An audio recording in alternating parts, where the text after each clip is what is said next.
नमस्कार, मैं doctor Madan Lal Bhatt, vice chancellor King George medical university. आज मैं संक्षेप से कोविड-19 कोरोना वायरस इन्फेक्शन से बचने के लिए और उसके खतरों के बारे में संक्षेप में बताने जा रहा हूं। सबसे पहले मैं ये बताना चाहूँगा कि विश्व में 98% कोरोना वायरस के मरीज माइल्ड नेचर के हैं, केवल 2% मरीज गंभीर हैं। इन 98% मरीजों को अगर केवल अपने स्वास्थ्य का ध्यान रखें, आराम करें और किसी तरीके की कोई स्ट्रेस या टेंशन न लें तो ऐसे मरीज स्वतः ठीक हो सकते हैं। केवल 2% ऐसे मरीज हैं जो गंभीर स्थिति में हैं और उनकी खतरे के लिए उनके साथ ज़्यादा उम्र का होना, 65-70 साल से ज़्यादा की उम्र, डायबिटीज़, ब्लड प्रेशर, किडनी या कैंसर जैसी किसी बीमारी से ग्रसित होना या शरीर की रोग प्रतिरोधक क्षमता किसी अन्य कारण से कम हो जाने के कारण उनको खतरा है। वास्तव खतरा तो 1% से कम है, क्योंकि कम्युनिटी स्प्रेड जो विश्व में हो गया है इस समय, जो सर्विलांस सोसाइटी में हो रहा है कम्युनिटी में, उससे ये देखा जा रहा है कि हजारों हजार मरीज ऐसे हैं और भारतवर्ष में 60 से 70% ऐसे मरीज हैं जो एसिम्टोमेटिक हैं। अगर उन एसिम्टोमेटिक मरीजों को देखा जाए तो भारत में भी मृत्यु दर 1% से कम है। वास्तव में मृत्यु दर तो 3% है जिन मरीजों को देखा गया है, लेकिन वास्तविकता ये है कि अगर सोसाइटी का पूरा सर्वे किया जाए तो 1% से कम मृत्यु दर निकल के आएगी।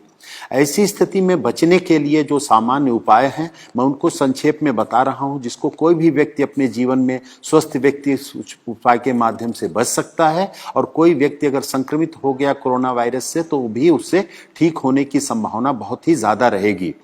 पहली तो बात यह है कि व्यक्ति को स्वस्थ जीवन शैली का पालन करना चाहिए। स्वस्थ जीवन शैली में 6 से 8 घंटे की अच्छी नींद लेना आवश्यक है। इस नींद के घंटे में रात को 10 बजे से प्रातः 4 बजे का समय अवश्य इंक्लूडेड होना चाहिए। दूसरा आवश्यक है कि व्यक्ति को पर्याप्त मात्रा में पानी पीना चाहिए। पर्याप्त पानी में 3 से 4 लीटर या 5 लीटर तक गर्मी में धूप में निकलने वाले व्यक्ति को, और इस गर्मी के बावजूद भी गुनगुना पानी लेना स्वास्थ्य के लिए ज़्यादा हितकारक है। तीसरा जो अति आवश्यक विषय है कि सुपाच्य पौष्टिक भोजन लेने की आवश्यकता है समय समय से, और फलों और सब्जियों का बहुतायत में प्रयोग करने की आवश्यकता है। इस समय पे fast food, junk food, cold drinks, ice cream, इन सब से बिल्कुल बचने की आवश्यकता है। स्मोकिंग से बिल्कुल बचने की आवश्यकता है। और कुछ ऐसी औषधियां हैं जो पूरा विश्व जिनकी गुणवत्ता को मानते हुए प्रयोग कर रहा है, वो भारत के आयुर्वेद में भी प्रचलित हैं, उनका भी प्रयोग करने की आवश्यकता है बचने के लिए और इलाज की दृष्टि से भी। इसमें सबसे आवश्यक है जो सिट्रस फ्रूट्स हैं, नींबू, संतरा, मौसमी, उनका सेवन करना। नींबू को गुनगुने पानी में डाल करके अदरक के टुकड़े के साथ अगर उनको उबाल के लिया जाए तो वो रोग प्रतिरोधक क्षमता भी बढ़ाता है और कोरोना में ठीक होने की संभावना भी बढ़ावा देता है। उसके साथ गिलोय रोग प्रतिरोधक क्षमता बढ़ाती है, गिलोय का काढ़ा लेना या अदरक, काली मिर्च का काढ़ा लेना तुलसी के पत्ते के साथ उबाल करके सुबह शाम लेना भी इसमें हितकर है। दिन भर गर्म पेय पदार्थ लेते रहना, जैसे हर्बल टी है या ग्रीन चाय का प्रयोग करना भी इसमें स्वास्थ्य के लिए हितकर है। हल्दी का भी ऐसा प्रभाव देखा गया है कि रोग प्रतिरोधक क्षमता भी बढ़ाती है, वायरल इन्फेक्शन से बचत करती है। तो हल्दी दूध में डाल करके साथ में अगर काली मिर्च को भी प्रयोग किया जाए, खास तौर से हल्दी 4 तो काली मिर्च 1 के अनुपात में अगर दूध में डाल करके लिया जाए तो ये भी कोरोना इन्फेक्शन में सहायक है।